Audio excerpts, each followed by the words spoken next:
porte close au centre des finances publiques de Figeac. L'accueil et le dépôt des déclarations d'impôts papier a pu se faire, mais sur le parking où les agents du service public manifestent.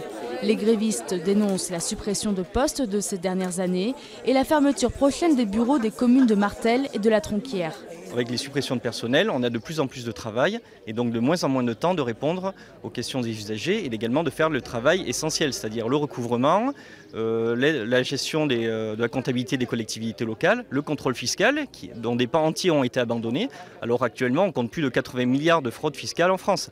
Un travail de plus en plus difficile et des horaires pas toujours adaptés aux usagers.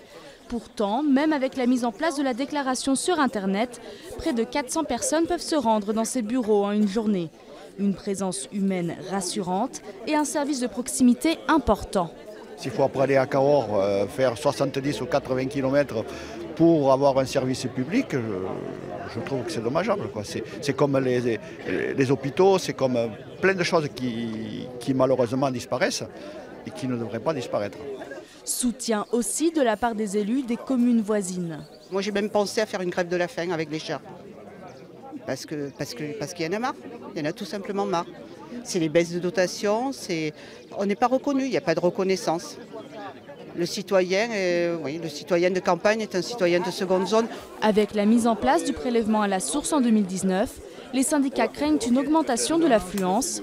Ces agents du service public seront de nouveau dans la rue le 22 mai prochain pour une manifestation nationale.